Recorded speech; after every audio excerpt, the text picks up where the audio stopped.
and your bonus multiple choice review video for Chapter 6. We start with problem number 1. It says problems 1 and 2 refer to the following setting. A psychologist studied the number of puzzles that subjects were able to solve in a 5-minute period while listening to soothing music. Let X be the number of puzzles completed successfully by a subject. The psychologist found that X had the following probability distribution. So we've got people that could solve either 1, 2, 3, or 4 puzzles rather in a 5-minute period, each with these following probabilities. Number 1 says, what is the probability that a randomly chosen subject completes at least 3 puzzles in the 5-minute period while listening to soothing music? Well, we could do, and this isn't entirely necessary here, but just in case for your free response answers, at least 3 puzzles means the probability that X is greater than or equal to 3, which really means we're talking about the X equals 3, or the probability that X equals 4. And so all we're really doing is going up and looking at our table up above and saying, well, X equals 3 has a 30% chance of probability, and 4 has a 10% chance of probability, or means these are disjoint events, so we may add them together, and so we get a grand total of 40% or 0.4. So our first correct answer is B. Okay, so very straightforward problem, not really anything too tricky. Number 2 says, suppose that 3 randomly selected subjects solve puzzles for 5 minutes each. The expected value of the total number of puzzles solved by the 3 subjects is which of the following? All right.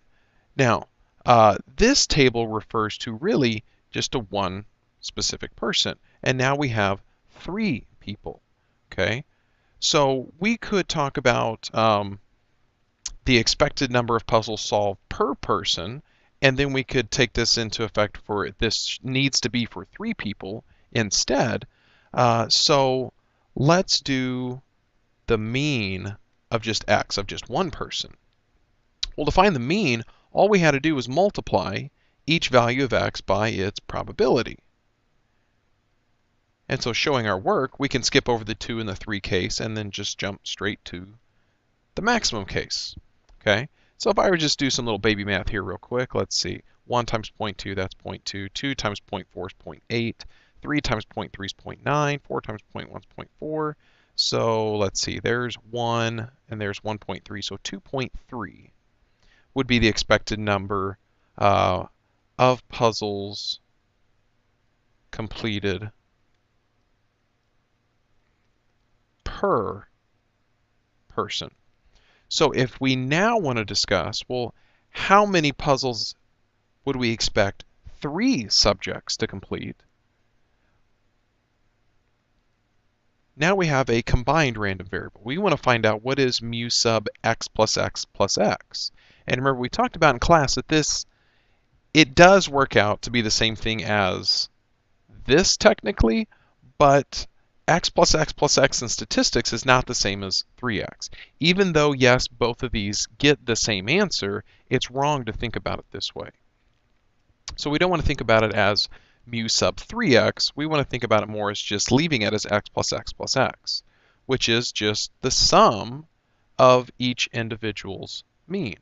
So this is 2.3, and this is 2.3, and this is 2.3. So yes, we are taking 3 times 2.3, but still you can't think of it that way algebraically. So 3 times 2.3 makes 6.9 puzzles completed per 3 people over a 5-minute period. Now notice 2.3 was one of our answer options here, but they wanted to know for 3 subjects total. So we really want this answer, D, 6.9. Number 3. Suppose a student is randomly selected from your school. Which of the following pairs of random variables are most likely independent? So is a student's height and a student's weight independent from each other? Well, a student's height, if they're tall, they could be big or skinny. So I don't necessarily think a student's height has too much factor over a student's weight. If you're short, it doesn't necessarily mean you're going to be fat or skinny. So I'm kind of leaning maybe more towards there, but let's see what else we got here. a student's IQ and their GPA. Well, if a student's smart IQ-wise, chances are they're going to have a high GPA, right? And if they have a low IQ, they're probably going to have a low GPA as well. But it's not necessarily true, but more than likely true. So we would think that these two things are definitely related. So I'm going to go out on a limb and say it's definitely not B. A student's PSAT math score and their PSAT verbal score. Well, personally, my PSAT scores, I can tell you that I aced the math part. I didn't ace the verbal part. But you would think that if most people, on average, if they do very well in the math part, they're probably going to do decently well in the verbal part. If they do poorly on the math part, they're probably going to do poorly on the verbal part. So I think these two things are probably related, but not 100% related, especially not in my case. X is the average amount of homework the student does per night and the student's GPA. All right, so if a student does a lot of homework per night, does that affect the student's GPA? And you would think so. If they do a lot of homework, they probably, hopefully, will have a high GPA. It's not going to be true 100% of the time, but you would still think that there is some sort of relationship between X and Y. E, the average amount of homework the student does per night and the student's height. Ooh, okay, so if I do a lot of homework at night, does that mean that I'm going to be taller or shorter? I wouldn't think that the amount of homework would have anything really to do with height. If I don't do any homework, that means I'm a short person, or that means I'm a taller person. So I think this one is showing a good independent relationship here. So now let's jump back up to A. Which one do you think is more likely to be independent? Because, this didn't say definitely independent. It says are most likely independent. Okay? So there might be some independence, but one's going to show much more than the other. Now, height and weight, I don't see too many very tall, very fat people, if you think about it. I don't see too many like 7-foot tall people that are just obese. Shorter people, yeah, I could go either way. I see really skinny short people, and I see, some obese short people. So I think there's maybe some relationship between height and weight. It's just not very strong. The correlation would be fairly small. So if I were to say most likely independent, I would have to go with E, which is the correct answer. All right, good. We got that one. Number 4. A certain vending machine offers 20-ounce bottles of soda for $1.50. The number of bottles X bought from the machine on any day is a random variable with a mean of 50 bottles bought and with a standard deviation of 15 bottles. Let the random variable Y equal the total revenue from this machine on a given day. Assume that the machine works properly and that no sodas are stolen from the machine. What are the mean and standard deviation of Y? Okay, so let's see here. If X represents just the number of bottles here, so X has a mean of 50 bottles. We'll turn that more into a colon. There we go. And a standard deviation, which is 15. Now, Y is based on, they said, revenue. And revenue is based on price. And each bottle costs $1.50. So Y is related to X. For each bottle sold, we make $1.50. Okay, and they're not talking about profit. They're just saying how much money they're making altogether. So the profit aspect of this is kind of cut out. So Y, if we wanted to find the mean of Y, well, that's really the same thing as the mean of this random variable, $1.50 times X. And really, that's the same thing as $1.50 times the mean of X. And so $1.50 times the mean of X, which was 50 sodas per day on average, well, let's see, that's going to give me, what, 75 bucks? So the mean revenue for 50 bottles would be 75 bucks. So if we come over here and look now, let's see, it's not A or B, but it's got to be C, D, or E. And all of our standard deviations are different, which obviously makes sense. So now if we look at our standard deviation, the standard deviation of Y is going to be the same thing as the standard deviation of a random variable of $1.50x.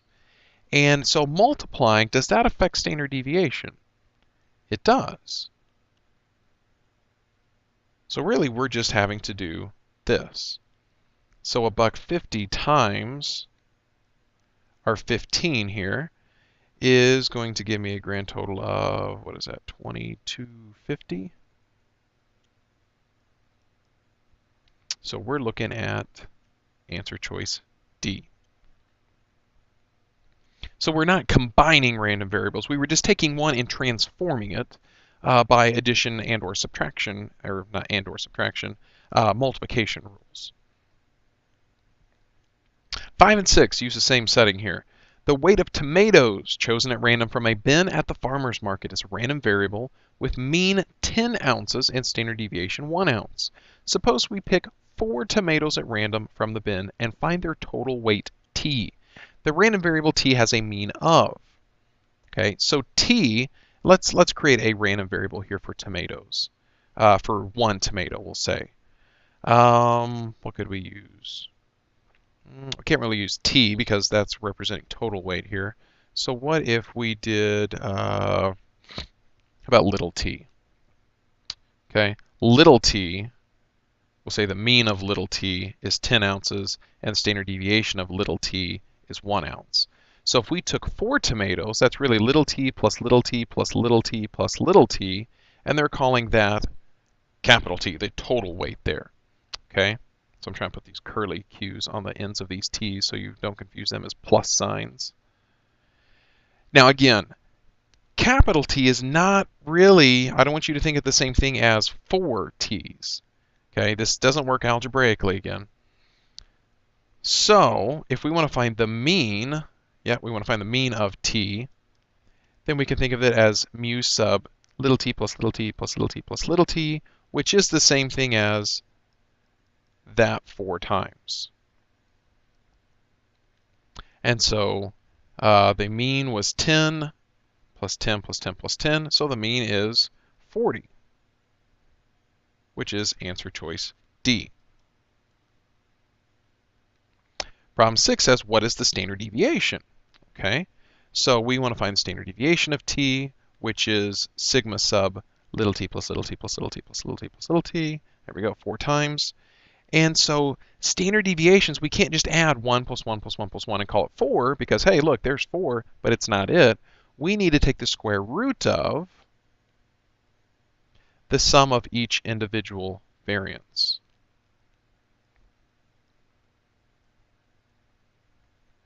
Which is really just 1 squared plus 1 squared plus 1 squared plus 1 squared. And so we get the square root of 4 altogether, which is 2. So 2 is our combined standard deviation. So D it is. Number 7, which of the following random variables is geometric? So geometric, the big key thing about it was you're going to keep doing something until you get a success. So I said that word until is really your key word. So if I just scan through here looking for the word until, hey, there's an until. Okay, does that mean that's it? Well, let's keep going here. Oh, hey, look, there's an until. So chances are it's probably either going to be B or C. So we could almost say, without a doubt, that it's probably not A, D, or E. So let's focus on B and C first. So the number of cards I deal from a well-shuffled deck of 52 cards until I get a heart. Okay, so I'm dealing cards out until I get a heart, until I see a success. Well, that sounds geometric, right? You're doing something until you see a success, and we're calling a success a heart. Okay, that sounds all right, but let's look at C. The number of digits I read in a randomly selected row of the random digit table until I find a 7. Well, that also sounds geometric, right? So which one is it? Here's where we got to look at the other conditions. Okay, both of these sound geometric enough, but we got to make sure the other 3 conditions are also met. Okay, so 2 outcomes. So we're either talking about heart or not a heart. 2 outcomes. 7 or not a 7. 2 outcomes. Sweet. Probability of success. Well, each heart has a 13 out of 52 chance of being selected per card, and a 7 has a 1 out of 10 chance of being selected in a random number table. So the probability of success before we start is constant. But is each card And is each number in the random number table independent? Well, since we are talking about a random number table, random digit table here, each number is truly independent of the other.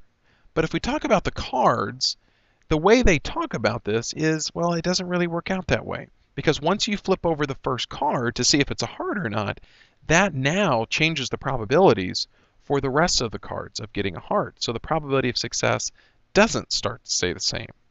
So B, the cards aren't independent. So that's not going to work. So it is, in fact, C. Okay, and it was all about the independent trials. Number 8, 17 people have been exposed to a particular disease. Each one independently has a 40% chance of contracting the disease. So just because you've been exposed to it doesn't mean you're going to get it. You have a 40% chance of actually developing the disease in your body. A hospital has the capacity to handle 10 cases of the disease. What is the probability that the hospital's capacity will be exceeded? Okay, so we have 17 people. We need to know what's the probability that it'll be exceeded, and 10 is the max that it can handle there. Okay, so is this binomial or geometric? Well, we have a fixed set number of people, 17, so this is definitely more of a binomial problem. So our n in this case is 17. The probability of success, I guess, of contracting a disease you want to call a success, which sounds a little morbid, is 40% or 0.4. And our x in this case is going to be 10 or 11. I don't know. Let's talk about a probability statement here. So let's call the number of people that develop the disease, capital X here, if you will, or let's just use a different variable. Let's do y. So y equals number of people who contract the disease. So that number could be anywhere from 0 all the way up to all 17 of them. So the probability that the hospital's capacity will be exceeded. Well, they can handle 10 at the most. So exceeding would be greater than or equal to 11, or just greater than 10 in general. But I like to include the or equal to case here, so we'll just go with the 11. Okay, so if we were talking about binomial PDF versus CDF, this would be a CDF scenario because we are accumulating probabilities. We really want to know the 11th case up to the 17th case. All right, so first let's start with our work. So if we start with the 11th case, out of 17 people, how many different ways are there of having 11 people develop the disease, where the probability of success is 40%, and we want 11 to get the disease. 60% we don't want to contract, and we need, 6 people to get that, so that our 11 and 6 people who get it and don't get it make our 17 people altogether. So there's our, if you want to think about it, you don't have to write this part down, but that's our minimum case. And then we can skip over the 12, the 13, the 14, the 15, the 16, and now we got to write the 17 case. So here's all 17 people get it. So 0.4 to the 17th, and then 0.6 really to the 0, which you don't have to write this, but it kind of fits in nicely with the pattern for the binomial formula. And again, this represents our max case. Now, you can type all that into your calculator, including the 12 through 16 case, or we can now just use our calculator. Now, if we did binom CDF, 17 total people, probability of success 0.4. But then if I put in the maximum number of successes I want to see is 17, because that's how the maximum I do want to see, that's going to include the 10, 9, 8, all the way down to the 0 case. So really, this is nothing more than equal to just 1. Okay, so that's why we said, hey, we don't really have to write this. We can just call that a big fat 1. So 1 includes all of the cases. Whoop, whoop, whoop. Where are we going here? Where are we going? There we go. Let's just move this 1 over. We want to subtract away what we don't want to see happen. So our 17 people, 0.4. The max we don't want to see happen would be the 10. And so if we type that into our calculator, we will. So putting that in my calculator, I got 0.03481. And that closely follows answer choice B. B, ding, ding, ding. And the last one we're going to look at here. A test of ESP involves asking a person to tell which of 5 shapes, a circle, star, triangle, diamond, or heart, appears on a hidden computer screen. On each trial, the computer is equally likely to select any of the 5 shapes. Suppose researchers are testing a person who does not have ESP and so is just guessing on each trial. What is the probability that the person guesses the first 4 shapes incorrectly but gets the 5th correct? All right. This kind of sounds like it's a binomial problem because we have 5 trials. But if we kind of think about this, let's let these 5 blanks here represent the first, second, third, fourth, and 5th trials. So it says they get the first 4 shapes wrong. Well, if there's 5 shapes and there's only one correct answer, there's a probability of 1 out of 5 that they get it correct. So if the first 4 are wrong, then that would be 4 out of 5, 4 out of 5, 4 out of 5, and 4 out of 5. And they finally get the last one right, so 1/5. So this is nothing more than 4/5 to the 4th power times 1/5.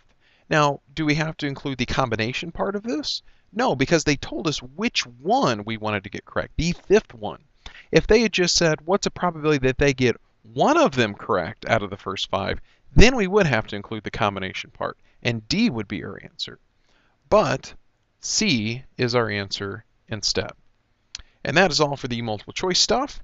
Good luck to you on the test tomorrow, and we will start reviewing for finals.